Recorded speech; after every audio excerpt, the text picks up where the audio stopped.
So I'm awake at 4:30 in the morning, so you know what that means. Time for an adventure. Bum bum bum. So my plan was simple and elegant. I was going to take the first train from Hualien Station and go to Heren Station, which would take about 30 minutes. And then I would walk the 10 or so kilometers to Chongde Station. This would take me along some of the old Suhua Highway. Now, why do this? Well, the simple part is, why not? It looked like a good walk. It looked like there were some beautiful places to see. And also, I wanted to see the archway that was in one of the old bills I collected. So here I was, up early in the morning, going to the train station. After 30 minutes, I arrive in Heren. The audio is really bad because it's windy. This is going to be a repeated problem from me filming during this trip. Alright, I know it's bright, but down there's Heren, where I got off the train. Probably can't see it because of all the sun, but there's the village of Heren. We also can't see it, but along the edge of the mountain there's actually an old road. That's the original highway, but now there's tunnels, which are much faster and much safer. I'm coming along the old section of 9 here. Here's the entrance to Taroko National Park. I've been through a few entrances. Yeah. So once I pass here, I'm back into Taroko, and there's an old tunnel that actually shows up on a lot of old money. So now for some history about this road, because it's me, so we're going to put some history in here. So originally, along here was a footpath that was built during the Qing Dynasty between 1874 and 1876. This footpath was established to assert the Qing Dynasty's sovereignty over eastern Taiwan. Previously, it had developed a bit of a bad habit as being used as a shooting range by other countries whenever they got in a disagreement with the Aboriginals. Then, after Japan took control of Taiwan, they began an infrastructure project to change this footpath into a road. In May of 1932, it was open to vehicle traffic. Now, sections of the road were only 3.5 meters wide, so large sections of it were one-way only. They would have passing loops, and the vehicles would have to travel in convoys and wait until their turn to go either north or south with their group. This, despite its danger, despite the fact that there were falling rocks, landslides, storms would damage parts of the road, it remained the main north-south link to Hualien until 1980, when the North Link line opened. I actually took the North Link line to Heren. Then, throughout the 80s, they began a project of widening the Suhua Highway, or 9, into a two-way road. This was finished in 1990. This is a lot of the road that you can see now. It's actually kind of what I'm walking on here. Then, later they began a project of building more tunnels, which cut down travel time by about an hour or so. It's actually a very, very beautiful walk. I mean, you have to listen for cars, but, you know, that's pretty normal. Maybe it's not the smartest walk in the world, but I'm not known for going on the smartest walks in the world anyways. If you walk along the ocean side, you can peek down at where the beach is and stuff that pretty much nobody goes to. Not that many vehicles take this route because most of them take the larger tunnels that have since been built. So oftentimes I can hear the cars coming. I just wait for them to pass. You know, there's some tunnels that you'll go through, but they're not that long in this section. And a lot of times when you get to a tunnel, you can see where the road used to go around. And you can see some remnants of the old road. There she is, Qingshui Cliff. Yeah. So according to a blog I read, it should have taken me 3 hours to walk here, but it didn't take anything close to 3 hours because I got off the train at almost 6. All right, so after the rest stop, I'm gonna continue walking towards Chongde. They're doing some work, as you probably saw, but that's okay. So this is another 7 kilometers, not that bad.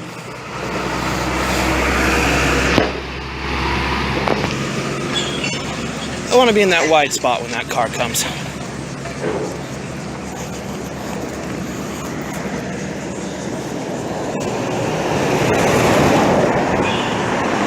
So a lot of times traffic in Taiwan does this. Everybody gets kind of behind a pacer, and that's the way they go. This is the main road now, so we're gonna see more traffic. So the easy part's over. My wife's favorite part about this location, she's been here once, I've been here once before this too, is how the ocean is a bunch of different colors, which is probably not showing up on the camera. Because I'm just using a cell phone camera, because I'm cheap. I don't make any money off of YouTube, it's more fun, it's a hobby. Yeah, you know, see the video where I talked about how I wish me and my wife were rich assholes instead of normal assholes. Alright, so now it's lots of going through tunnels, which I don't enjoy, but it's not the worst thing ever. There's a little break here between two of the tunnels, which gives you a chance to kind of enjoy some sunlight, look out. Looks like somebody's fishing down there. You probably can't see it, but you can see where some of the old roads were carved in to the side of the mountains. See a very popular beach down there. Alright, wish I could find somewhere for breakfast, but the breakfast shop near the station Heren that was on the map, the Google Maps, I didn't see shit. So this little break here in the tunnel, you can see brings us to where the road used to be. You can see how it was carved in here. I believe the Japanese built this road in the 1920s originally, if memory serves correct. The tunnels came much later. Well, they built tunnels too, but just not the same. So one of the reasons why the government did a lot of buildings, such as the road through Taroko and expanding these roads, was for military preparedness, since they were particularly worried about an invasion from China at the time, from the PRC. Still are, just now we have helicopters and stuff. And those roads are still here. So, yeah. This is part of the Around the Island bike trail. And they say you shouldn't pass, which is probably a good idea. Just get out of the tunnel. Over there, you can see where they are doing some work, and there's the old road there, which you could see from when I was out taking photos earlier. Yeah, you can see the train lines, the road, the ocean. That's like a rest area over there. So we're gonna continue down 9, which is a very, very beautiful road. We've run into a few bicyclists. It's a very beautiful place if you wanted to bicycle, although lots of up and down, so you better have your legs ready. So next there's a little pedestrian stop. It has bathrooms, place to rest. place to park your car. And you can walk out around. There's a little trail, quote unquote. It's pretty much a road that's closed off to cars. Alright, so here we are at the cliffs. But now we're on the south end of the cliffs.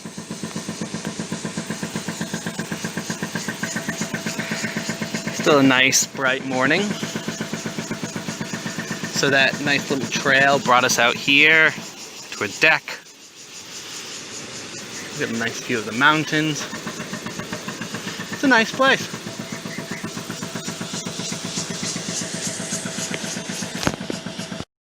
And here you can see where the road used to run over to a tunnel there, but they've switched to the larger tunnel, the larger, wider tunnel. Be kind of nice if it was still open as a hiking trail, but it's not. Oh well. So after that tunnel, if you walk down, there's a rest area, and then there's a trail. So let's go take a look. There's lots of these little trails in Taiwan, especially in Taroko. Some of them are better maintained than others. Alright, we're near the end. You can see some people trying to catch a wave down there. And you can see some buoys here, so they are fixed net fishing, where the fish from the current are kind of pushed through the nets, and the nets are in different kind of rooms, and then occasionally they close one of the rooms off and drag the fish to shore. So here you can see the new tunnel face, and behind it in brick, the old tunnel face. This is the rest area above that hiking trail. A nice place. Good view of the ocean. Alright, we've reached Chongde Station. So I've walked the distance between the two stations. I think by train it's only like 10.5 kilometers, but it was a lot more for me taking the mountain roads. I'm not going to grab the train right away. I'm going to use the bathroom down here, then walk into town to 7-Eleven or Family Mart, because I'm thirsty and hungry. Now, I know what a lot of you who know me are thinking. You're all thinking to yourself, wow, so nothing went wrong for once. Well, it did. I just didn't catch that on videotape.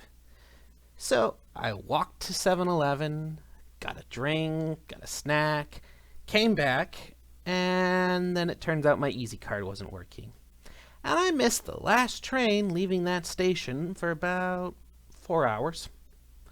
So then I ended up walking 5 kilometers. It's just about noon now, and there's not much shade, to the Taroko station, where I got a train and then made it home. I wouldn't be me. This wouldn't be a Debonair Dylan adventure without something going wrong.